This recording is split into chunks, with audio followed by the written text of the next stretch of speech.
Beeple is our Renaissance painter of the day, right? He's our Rembrandt. Hey, Alec Miller here, founder of Royals and Rogues, and today I have a little bit of a different video for you, kind of like my Astartes video from the past. This is a long-form discussion with a good friend of mine, Sean Bowes. He's an XR producer and a VJ Loops animator, and just a really good friend. And we wanted to break down what happened with Beeple and him making $3.5 million in a weekend. Was it all magic? Was it all luck? Or is there something more to it? We reverse engineer what happened, what was the important factors in this coming to play, and then some theories about how you might be able to reproduce this sort of a result. And as well as just had some fun, talking about the nature of luck and karma. I really appreciate it if you could sit down and just put this on in the background and listen to the discussion, and I hope you get some value from it. I hope you enjoy, and without further ado, here's our breakdown of what we think happened with Beeple and his success.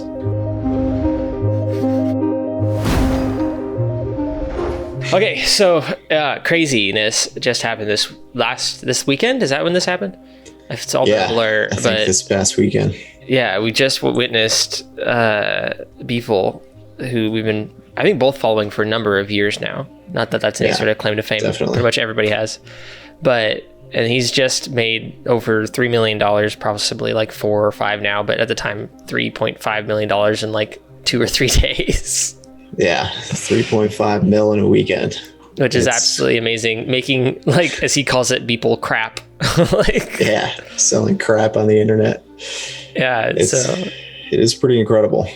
I think what's interesting, I think there's like 2 or 3 sides of this. One side is the simple side, which is like, oh, if you just work hard and like put in the thing and do it for 10 years or 13 years, however long he's been doing it, like it'll pay off, which I think is a good message. Like if you just do one thing, even if it's just like random 3D just quote unquote, but random 3D renders that like are provocative, then you can find a way to monetize it and get a big enough following, and then anything's like, and I know the most popular one's like merch, but then that's the more interesting part, is if you just like launched a merch brand and it had like his art on it, or you could buy posters or whatever, I think it would have been like, he probably would have made a few $100,000, but the fact that he was clever enough to put together this whole like revolutionize digital art essentially and make it a commodity that's valuable. And I don't think any of these people are going to be sad that they bought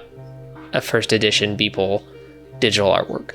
Yeah, it's really interesting because this digital sort of crypto art thing has, like, other people have done it. Some people have been doing it for a few years now. Mm-hmm. I would say this is the first time I heard it was a couple years ago.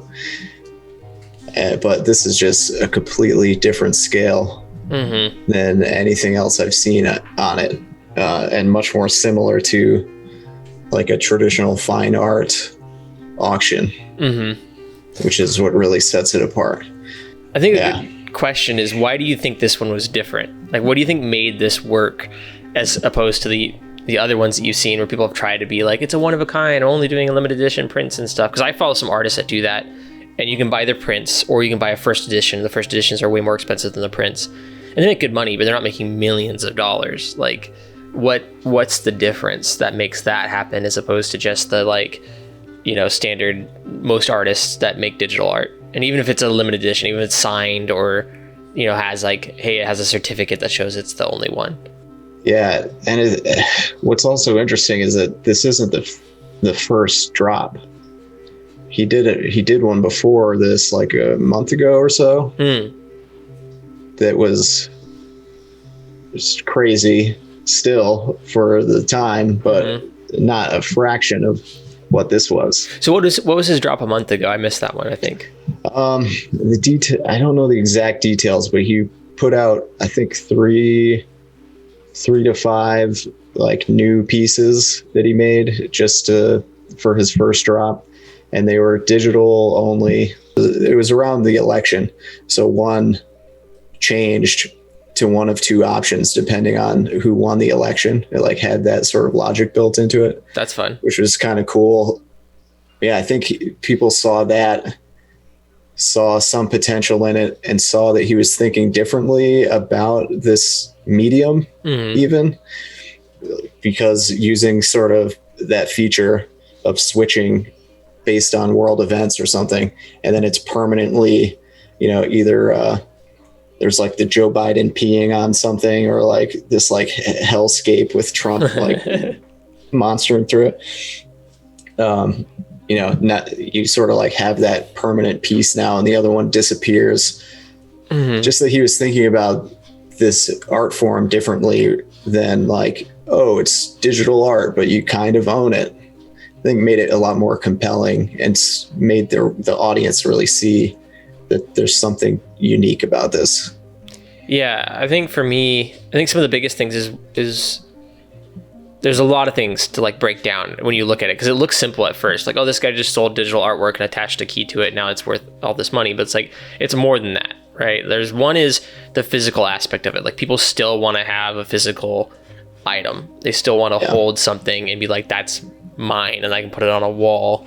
And owning a concept isn't the same thing as owning like the thing that you can look at and like do stuff with. I think the other thing is, it was like, it's something that you can display that looks good, that you're like proud of too. So it's not just like, I have my Dan Levisi art book back here, the Last Man Standing, Book of a Bounty Hunter, and it's super cool, and he's put so much work into the crazy amounts of art in it, and there's this whole story and everything else.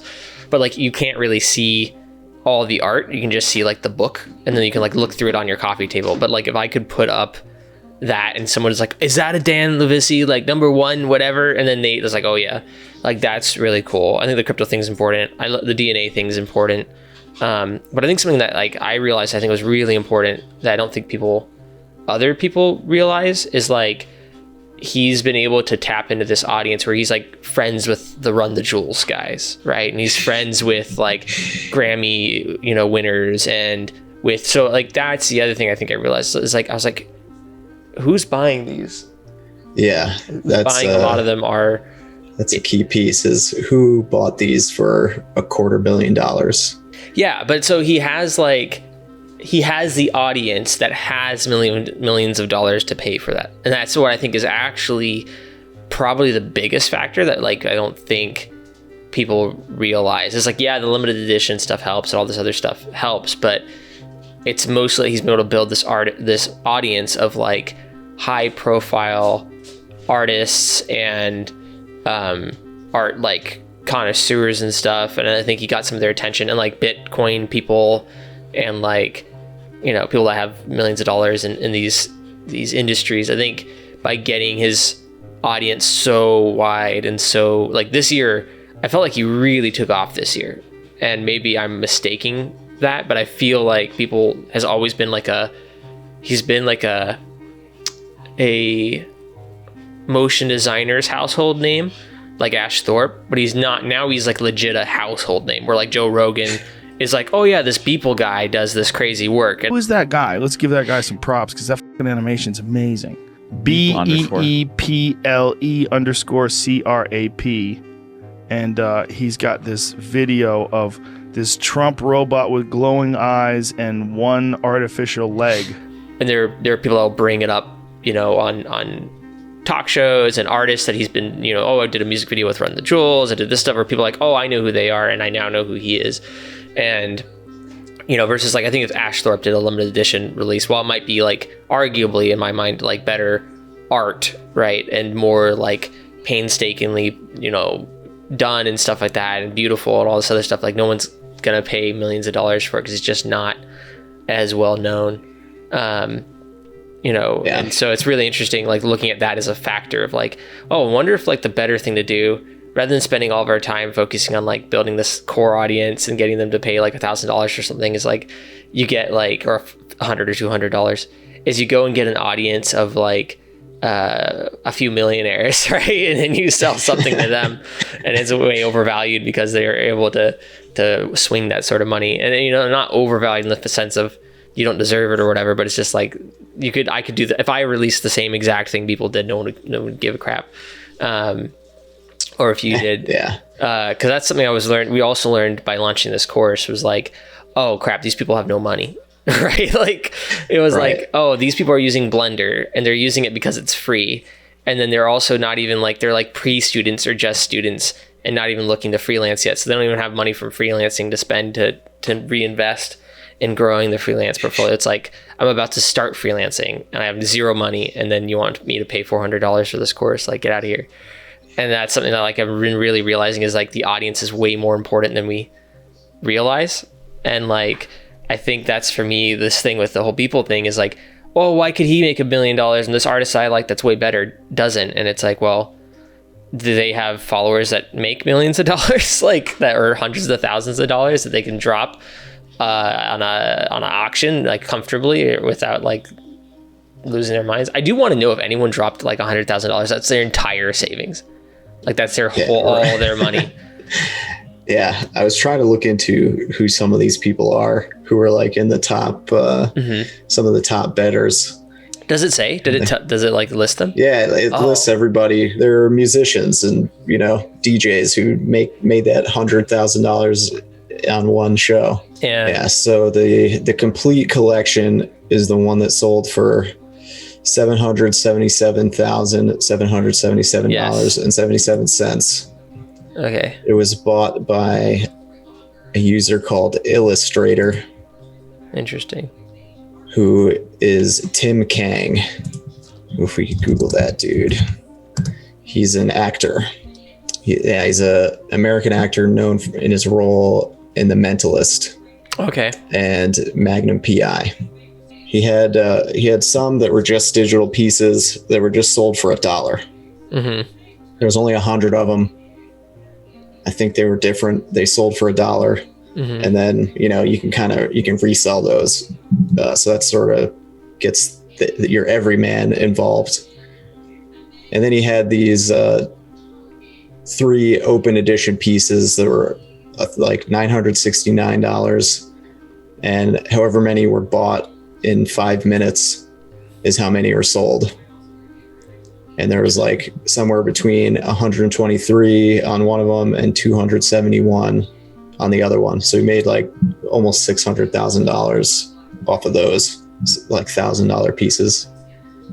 And then he had these 21 single edition pieces, which one of them was the complete 2020 collection. And those sold for, between $100 and $250,000 or $750,000. Yeah, so you on this platform, Nifty, in any of these platforms you can resell them. But right. The unique thing about the Nifty one is that the original artist gets a percentage of every secondary sale as well, as long as it's through the same platform. That's so cool. It's a lot better for the artist. Yeah. You don't just sell something. That's so even if he sells cool. one for $1 and somebody then turns around and sells it for $10,000, right? He'll get $1,000 or whatever it is. Yeah. Okay. So he's reselling. So that's where they've been doing. I'm not sure this is all the money they're making, but they are like asking for. There's a current bid of 6 Bitcoins on the bull piece from this Museum of Digital Art. Yeah, crypto is bullshit. And it's like a V for Vendetta guy riding a bull from Beeple. It's Beeple Special Edition. Currently, it has 6 Bitcoin bidded on it, which is the equivalent of $60,000 some odd dollars. No, 6. That's $120,000, right? Because they're 20,000 each. Yeah, $20,000 per Bitcoin, and it's 6 Bitcoins. That's $120,000, correct? Is my brain broken? 6 times 20. Yeah. Yes. Wow. Until Bitcoin drops off the face of the planet again. But so that's really interesting because, like, yeah, I don't know. It's just really, it's not as useful as it could be, I guess, what we're doing right now. But it's still kind of crazy that, like, audience is everything. Like, having the people and then finding the right platform to put it on. I really wish you could run, like, simultaneous universes in simulation, You're like, okay, pause simulation where people made $300 million or whatever it is, $3.5 million in a weekend. Like, run again where he just sells it on, like, Etsy or something, you know what I mean? Does something like way simpler, releases like, Yeah. hey, here's a print series. Has he done that in the past? Has he done books, like art books?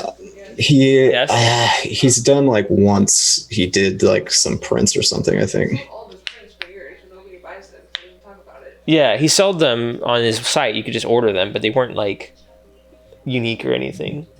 Yeah, I'm pretty sure he's done. Yeah, he's done like an art book. Let's see. Let's look at Beeple art book. Well, the Louis Vuitton line he didn't make any money off of because he did it for free for Louis Vuitton, which is stupid. But Well, but is it though? Is that related to how he got this audience of bazillionaires? that's actually a really good point, though. I was thinking about that as I said it. That's where most people got the word Beeple in their mouth that aren't Cinema 4D artists. That is something I'm really curious about, of like Beeple like tapping into the market of Louis Vuitton, which is these stupid rich people that just buy, not that they're stupid, but they're stupid rich, you know, that just will buy like, you know, the ripped jeans for $5,000 or whatever, right? That's like, or what do they have, like a $3,000 mask? Yeah. I need to have you on a laptop, and you can be my Jamie. Yeah. My wife's over here in the corner. Pull it up for me. Yeah, pull it up for me, Jamie. I'll just use Kim for that. Do the research. You would enjoy that role. You wouldn't be on camera. You could just say it. Like, wait, how much is this? Get this ready for me. So here's a question for you. Sure. The physical side of this, Mm-hmm. I think played a big role in it.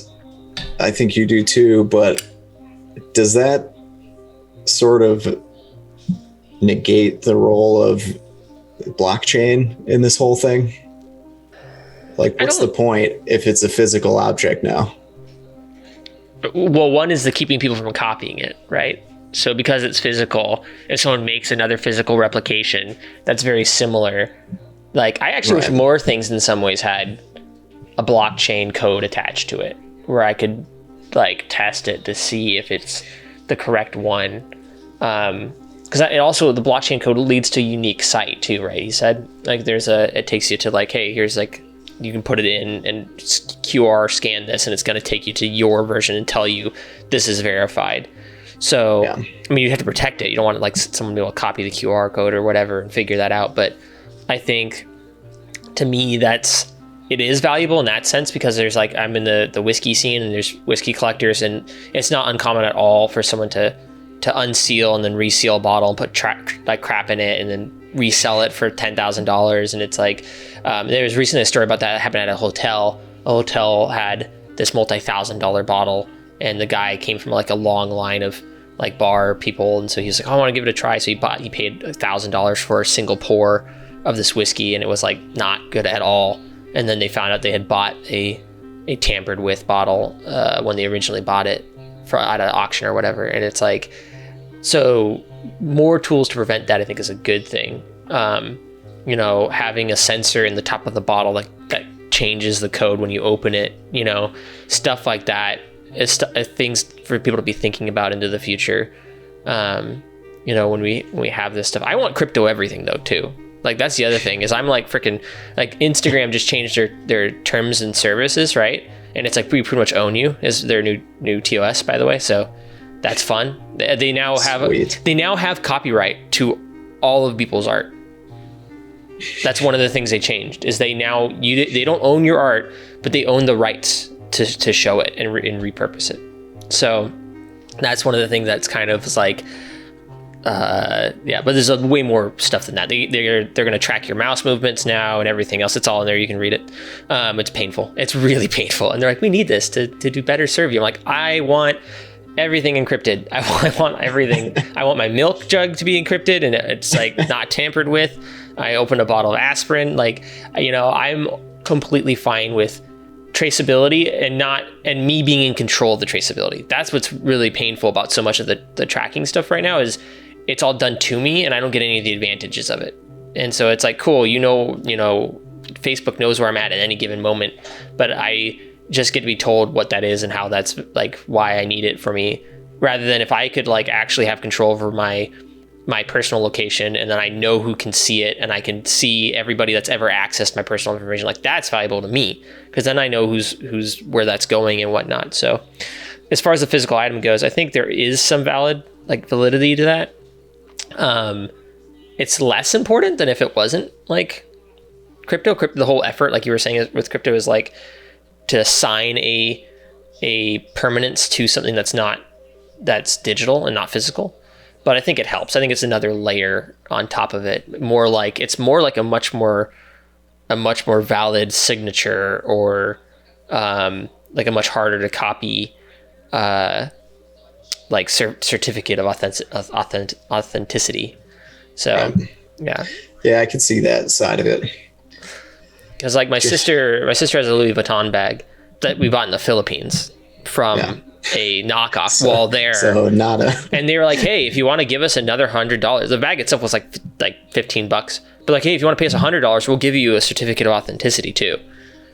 And we're like, and it's funny because that's where a lot of this stuff is made. And so they're like, no, these are like actually like from Louis Vuitton, but that were just like didn't make it to the end of the line. They weren't good enough, or they just pocketed it. And it's like, grab a couple certificates of authenticity that you would normally throw in there. So, and they don't care. Louis Vuitton doesn't care if people resell their stuff. It's like, we made our money, you know? As long as there are logos everywhere. Right. It's like NVIDIA's the same way, all these other places. So I would like to see that. I wouldn't mind if graphics cards had crypto codes in them too. And it's like, hey, who got these cards? Where'd they go? Like, why are they all ending up in one guy's server farm and whatever, and who's dealing with these stuff? But like, you know, I think more transparency tracking for individuals is a good thing.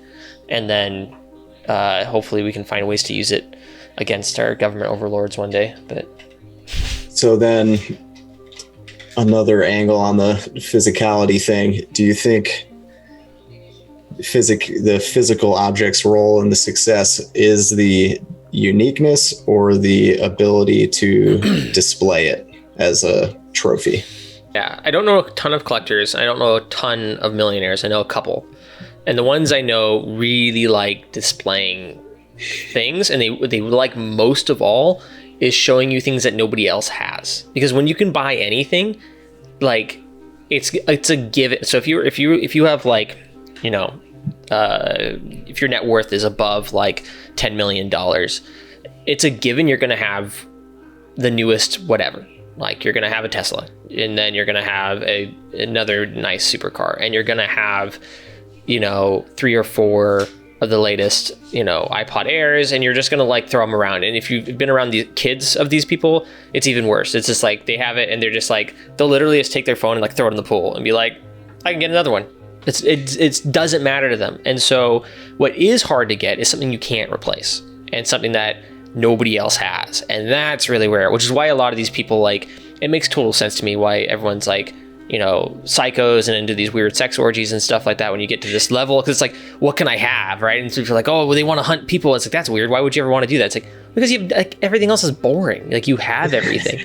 And so yes, I think the physical item, you know, from being around some of these people, like, they're really proud of it. Like, it's like I know a guy, okay, for instance, this architect, he's a really cool guy, actually, really genuine, not at all psycho, but very proud that he has a table that was a fallen tree that fell into a river in some remote country and had been sitting there getting washed over and smoothed over by the river for like 100 years or whatever. They dig this thing out of the river and make the table's like 10 feet to 12 feet long.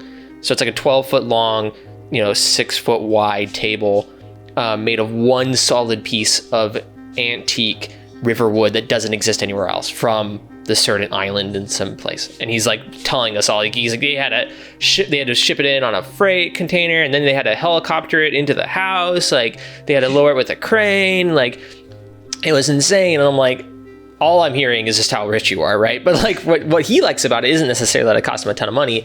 What he loves about it is the fact that it was like this one of a kind thing that nobody else had, and there's no way for anyone else to have that thing, because they would also have to find a river with this tree, and you know, and there's only one of it, and it's made from one piece. So it's like, and you'll see that over and over again. You know, it's why people like the Chihuly vases and stuff like that, if you're familiar with his art. Which is like hand blown glass. Everyone is different, and he's made them all by hand, and they want this stuff because it's like, this is mine and no one else has it, no one else can have it, and therefore it is special, as opposed to like an iPhone or the latest iPod where it's like, cool, I can get 10 of those and everyone else has one and it doesn't really make me feel special. And what's the point of having all this money if I don't feel special? You know? Yeah. So I think that for sure, the ability to be like, do you know what this is? And someone's going to walk over, and it's weird stuff too. So, right. So, you know, like that, anyone that's in the music business has it like in their studio on the wall, and someone's going to be like, oh, what is that thing? He's like, oh, this is an original Beeple from 2020, the Trump election, and it switched, right? They're going to tell that story, like, and there's only one of it, and like, it's super cool, and people are going to be like, oh, damn, that's so neat. And so, for sure, I think for sure the physicality of it's super important to be able to show that stuff off, you know, because it's really hard to be like, look at my phone, see this thing I have? And like, yeah, like, that's the only one of it, and it's mine. And they're like, okay. Yeah, I mean the reaction to his first drop and most other crypto art experiences that I've seen and this one are completely different, and I think it is because of the physical nature, the rarity combined with the physical nature, and like this trophy that you get, because it's like, cool, you have this digital image that a website says you have the real one, but I can still screenshot it and have a fake one, and it's the same pixels. Like, who cares? You know, like, but in this case, if you don't have the sweet little picture frame and a piece of his hair that also came with it, I don't know if you heard about that. Yes, yeah, the piece of the hair one is cool. I think it's important as well. Definitely I think not it was pubes. hashtag not pubes. I think it was an important part of it, because it's literally after he dies, right, and all this other stuff, you could still use the DNA and be like, oh, this is an original so-and-so, right? Like, and I think he's realized, and I've been saying this for years, and you can vouch for me on this, I've been saying for years, like, Beeple is our Renaissance painter of the day, right? He's our Rembrandt. He's our Da Vinci. Like, he really is. Like, he's going to be this person that goes down in history as a pioneer of digital artwork. And it's not what people thought it would be. Picasso might be the closest example to Beeple. You know, he's doing this crazy stuff. And he's found a way to make it last, you know, the test of time, as opposed to just being a flash in the pan. Oh, cool, there's this piece of art that I have for a little bit. But it's like, okay, now this is digital art that we can, and that's really what's been stopping, I think, a lot of digital artists. Because I've been saying for a long time, like, most digital art that you see, like most of ArtStation, is better than things that are in museums, and is better than things that are displayed in city halls and all this other stuff, you know, and not just the weird stuff, and not just like the 3D, but like, there's so much good art out there where people just have worked and understand how to make really great stuff, but they just don't get picked up, you know, because it's like, well, it's not physical, and it's not something like, you know, and there is an art museum that does show, like, you know, modern digital art, like good digital art, but what's upsetting is, like, most of the stuff that gets shown is crap, right? It's all like this like, oh, I'm an artist, and so I don't get any good at any fundamentals or figure out how to make like things that look appealing or interesting. And it's like, well, just because there's 1,000,001, you know, fantasy paintings of a knight or whatever, doesn't mean it's not a fantastic piece of art. And people are all worked up about the novelty and not the skill. But being able now to tie that to the physical world, I think is going to be a big step in the right direction. I want to see more people do different, more interesting things with it. Like, to me, the more interesting one was the election piece where it like switches. Like, I would love to see something that has, like, let's say you have a special release of like a and my mind goes back to whiskey just because I'm an alcoholic, but if you had a special bottle, right, but it would only let out 1 ounce, right, every year or every 5 years or every 10 years or something, that'd be really cool, right? So you have it's a whole contraption, right, and it has like a little dripper, and once a year you have to be there ready for it. It's gonna like just drop 1 drop, and if you try to tamper with it, it breaks it, right? It just dilutes the whole thing. Just dump cyanide into it. Yeah, exactly. it would probably be more like ethanol, right? That's what they put in. Crap. Yeah, that's what you put in unrefined. You just do something that's not distilled as many times. So you have this little layer above, right, of clear liquid, and then the actual thing. And then it would just be like, or it just dumps all of it. It's like you tamper with it, it just releases, and the whole thing, it's like a super whatever, and it all goes everywhere. But so that's like, you can only have this once a year, period, or once every 5 years, or once every 10 years, and you know it, and there's only so much, and then it's gone forever. That would be a really cool thing, you know? And like, people would pay millions of dollars just to get one drop of this thing. You know, it's like, you know, being able to do that is going to be really, really cool. I think for the future of collectible things and for rare things is using the tech to make it happen, and the blockchain to keep people from tampering with it, and replicating it. I think it'd be it's really an interesting. It's an interesting sort of duality of Beeple and this release is this idea of like creating scarcity from a guy who gives away thousands of images for free over the last 10 years. Yeah. Like he's literally one of the most prolific digital artists out there. And yet has created these, you know, just another piece, but has made it so some sort of scarcity or desire for this single piece that's over, you know, so from $0 to $1 million. Yeah. How do you explain that? I don't know. Magnets. How do you explain that? I don't know. One of the things is there is this idea of like, well, there's a few things I'll get into that in a second, but one of the things I want to ask you is like, because I have a rant on that, but I've been talking a lot. So how does it make you feel as an artist watching? And there's been these rumors, and I believe this, that like in this world of digital currency, the creatives and the artists are going to be the ones making all the money, right? And for the longest time, it's been, you know, business, and if you can get into oil and unrefined oils and minerals, and if you can get into drilling and operating, you know, businesses. But now that it's like you can infinitely replicate something, your art, and then make, you know, get it in front of everybody, you know, how does it make you feel as someone that's a creative person, you know? And you're working kind of this weird space too, right? You're in this like emerging space of XR. Are you excited, or is it intimidating, or is it like, damn it, I should have been spending my last 10 years making every day? I mean, there's always that. Every day that goes by, I'm like, damn, I'm one day behind people again for the 10,000th time.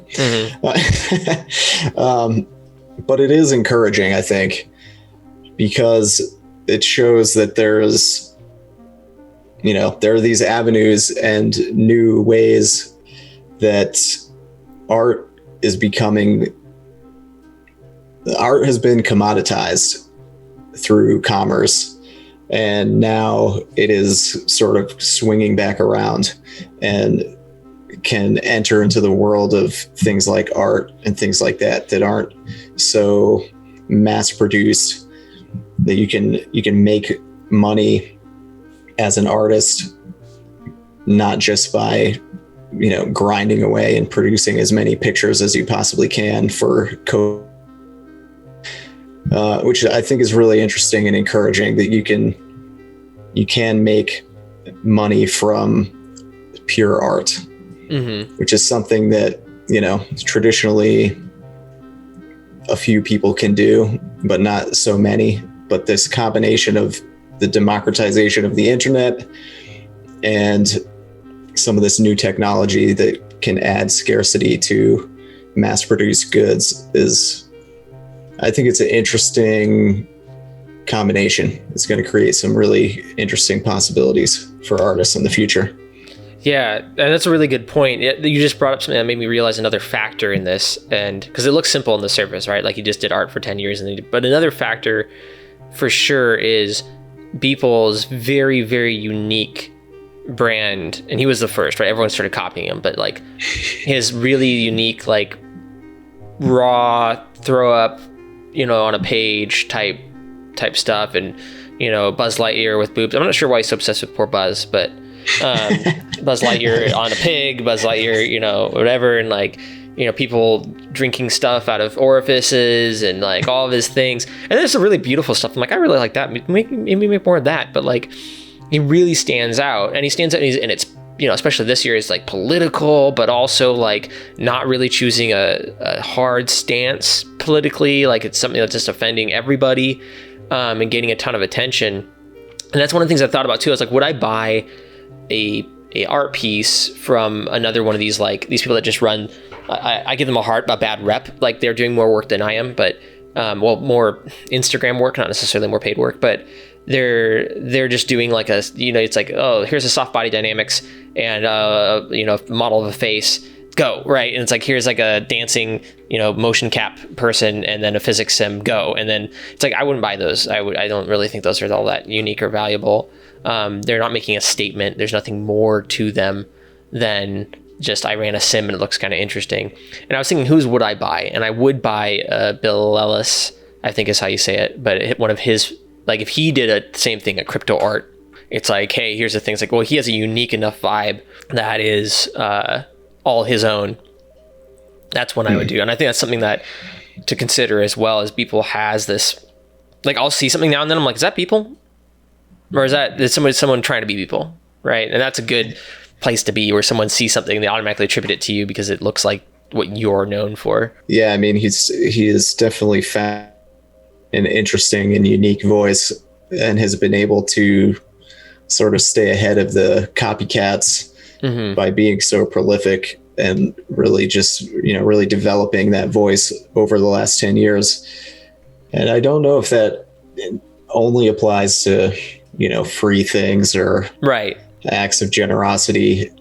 Like, it's a numbers game. Anything that you put out or put for sale or take from somebody is an opportunity, and you don't know the answer until you ask the question.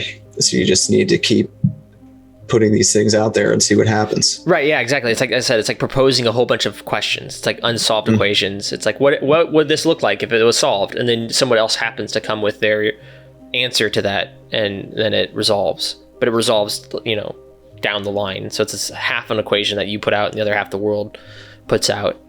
So yeah, it's that. Anyways, that helps me think about it. Like, when people say karma, it's like, oh, okay, woo woo. It's like, no, it actually works. It's just on a different level than you're thinking it is. There's no, I guess if you're really religious, you might think there's a force making this happen. But whether or not, I mean, to me, it's a force, because it's a force like gravity, right? Like, gravity's we consider a force. We consider it a natural phenomena, even though we can't see it.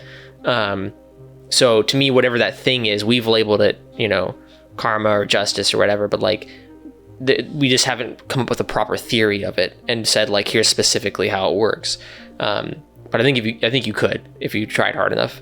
I've tried a little bit, but not hard enough to come up with a solid, like, When people talk about luck in the same way, or the idea of the overnight success, but it's usually, if you look behind the scenes, it's like, oh, they played the most, they put the most hours in, or they put enough opportunities out to land something. And yeah, some people get the first one, but like, if you want to be more sure about it, put out 5,000. Luck is real simple for me. Luck is actually a really simple equation to put mathematically. Luck is simply the end result of an action that doesn't have all the factors mapped. That's all luck is. So when I roll dice, or that it's really, really hard to track the factors in. So when I roll dice and I roll double sixes, it seems like luck, but it's not. It's physics. It's literally the dice bouncing against each other, and the angle at which they leave my hand, and the amount of velocity at which they hit the table, and the angle the table hits the dice. Now, if I could calculate all those things, and this is what robots do all the time, right? It's like, oh, they do the same result. You can have a robot that flips the dice, right, in such a way that it lands the same way every time. So if I could calculate all that out, and I knew every factor, then it would no longer be luck, right? And that's where a lot of games that were luck once, like, kind of get ruined. Or why somebody gets lucky and then someone else can't. It's like, well, back when we didn't know all the factors, that was like, wow. And then now everyone can recreate that thing, and it's less magical because now we know the factors, and the first guy stumbled upon it. But I did that with a job I got. I felt really bad because I wanted every job I had to be earned, because I've worked pretty hard for everything, and I don't have a lot of like credentials. I don't have like super rich family with connections. But I got a job because I did some free work for a guy. It's kind of similar to this Beeple thing. I did some free work for a guy who started a YouTube channel, who then ended up getting hired by the game the YouTube channel was for, who then they were asked, do you know anybody that's done this type of work? And he was like, yeah, this guy. And so that seems like I just got lucky, right? I got lucky that I did that. But if you reverse engineer all the factors, it's like, well, who else would they have hired? Like, of course they're going to ask like who that person is. And if in some ways you can, quote unquote, make your own luck by, actively pursuing the types of people that would be associated with the people that can hire you, right? Like if you can't get a one-on-one connection with, someone famous, like, or rich or whatever you need, your ideal client, get like the next best thing and then work your way towards it. And I was unaware I was doing that, but I was still doing it. And so once I reverse engineered all the factors, I was like, well, it wasn't luck. I was the obvious choice. I was actually the only choice because I didn't know anyone else. But it felt like luck because I hadn't planned out all those factors in advance. So I think that's how it can feel sometimes when we see luck, but it's just simply a lack of all the factors being revealed. Yeah. And I think that's sort of what I'm talking about is how you can make your own luck is, you roll dice enough times, you might get good at it. Right. Or things like that. Well, you can start studying it too, right? You can start looking like, okay, what worked last time? Like what did this time? Because I'm sure Beeple has done that. I'm sure he's done a release and he's like, okay, this did okay. Like what could I do differently? What could I do better? What's another factor I can add or take away? Let's take away the the ability to make it infinitely replicated. Let's make a limited number. Okay. Well, like let's make it tied to this. Let's apply that. And then eventually you come to this point where it's like, oh, that's what the hit is. And there's more factors than you realize, but at the same time, it's like, cool. Like that's what I wanted to see. One of the things I'm really curious about from your perspective is, do you see where blockchain and this sort of a thing could enter into the XR VR world? Because we're doing more and more like concerts and stuff online, and there's been talks about it for a long time, but it's never been really realized until now. Yeah, I think that's definitely possible, and something that sort of needs to happen in order to take, virtual concerts or like live stream experiences, and potentially even could apply to music and music streaming, to take it to this next level, or to create these moments like the Wu-Tang album that there is only one of. I thought about that. I was like, what if you made it? What if you're a really popular artist, right? And you're someone like Kanye, right? And you say, I'm going to write a song, and this song is going to be recorded onto, whatever, and that's where it exists. That's the only song. And then you play it once, and then it deletes, right? Like, that's it. You get to play it, and then as soon as it stops, it deletes itself. Like, I don't know if you'd ever listen to it, right? And then it would be up to you. Like, do you listen to it? Do you share it with the world, or do you just like selfishly keep it and then know that like I'm the only one? And never. Yeah. Or are you gonna like, what are you gonna do with it? I'd be curious. Or like maybe you never listen to it and then you die never having heard the song that you bought. Like I don't know. And it would like show, right? It'd have to show when it was played, so it's gone forever. So you could sell it too. You could be like, well, I'm not gonna listen to it, but I'll sell it to someone else and they can decide. And then it just constantly gets handed around. Just never gets played. Mm-hmm. And it turns out it's that like 333 song that's just silence. Silence. What? I think it opens up some interesting opportunities if you start combining some of these things, like a one-of-one, video art piece to a unique piece of music contained in a sculpture. Yeah. And it's like this thing, and combine it with the whiskey, it pours a shot and only plays on New Year's Eve. That's a cool thing though. I think people would, that would be pretty sweet. Would be really cool. Okay, here's what would be really cool. Okay, so you do that. Okay, but it's mechanical. Okay, so it's like, it's not digital. It doesn't need to be powered. It's like a clock, and so it's literally a clock that's counting, however many, and the gears turn, and eventually it's like dick, and then the thing happens and everyone cheers and whatnot, but and you don't miss it. Oh, damn it. 10 more years I have to wait. Yeah, it really needs a visible countdown. Yeah. So that it doesn't just like pour whiskey on your expensive floor or something like that. Or maybe here's another one. Okay. It does it randomly. Okay, randomly over the course of like, X many years. So it'll do the whole bottle in like, let's say a year, but it just randomly pours it one time.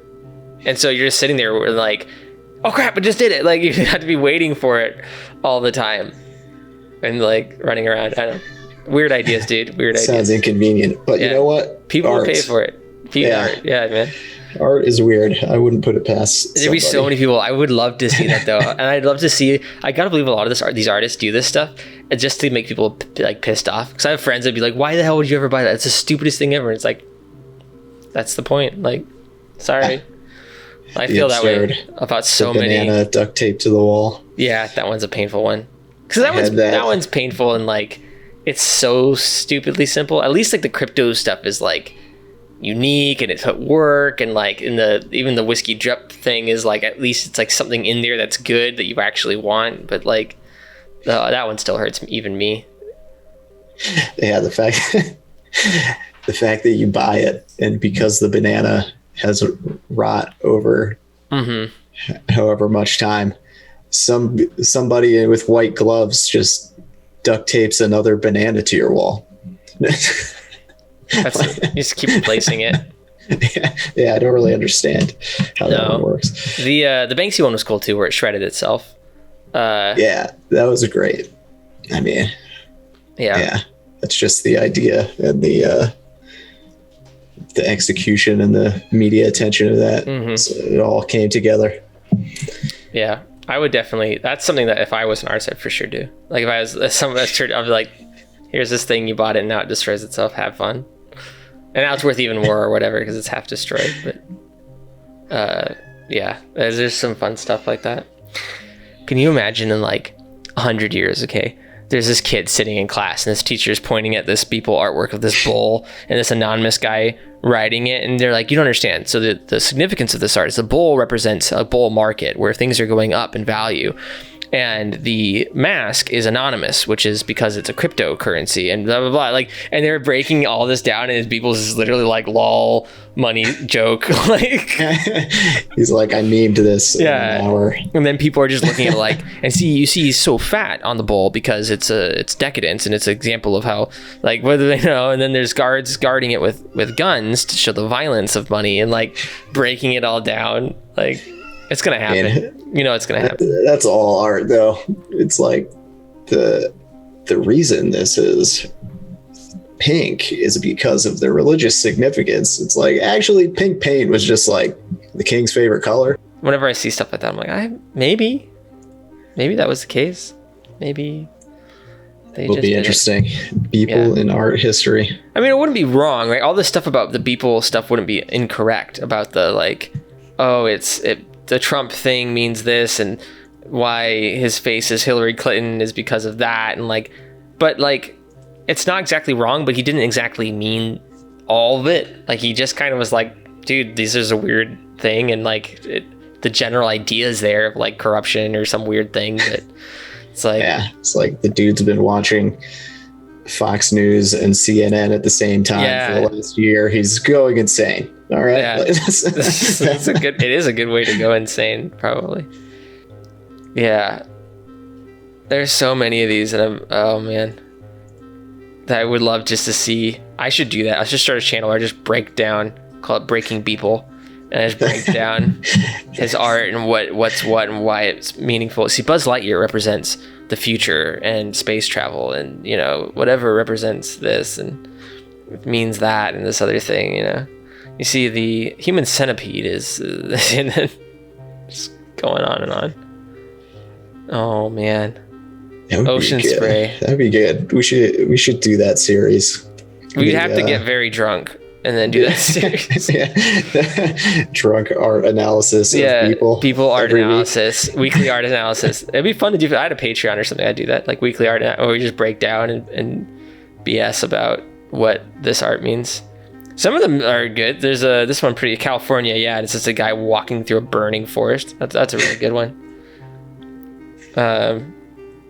Yeah, some of these you could legit for sure do, and some of them would be memes. But it'd be fun to break down like what works, what makes it not work, the design and everything else.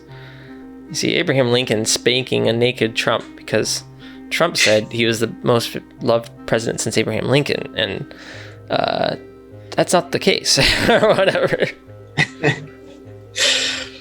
Oh man! Or fun fact: actually true given the polls at the time. Half the country also hated Abraham Lincoln, and half the country loved him. Oh man. That'd be bizarre country we live in. The ones that always get me are just the naked Biden ones. Those ones are always rough. For whatever reason, it's worse. Like the naked Trump ones, it's like, yeah, he kind of looks like a baby. So it's not like it's so bad. But yeah, naked Biden ones are painful. And it's like, it's too accurate. He's like all skinny and old. Like, where'd you get a photo? LiDAR scan of exactly. Biden's naked corpse. Oh, man. Oh, boy. Yeah. I think it's been a pretty good talk. I've enjoyed it a lot. I think there's something there. Man, it ended in true people fashion conversation fashion. Yeah, but also people fashion. I think that's only appropriate. Talking about the strings holding society together and Biden's naked LiDAR corpse all in one sentence. Only appropriate. Only appropriate. That was great, man.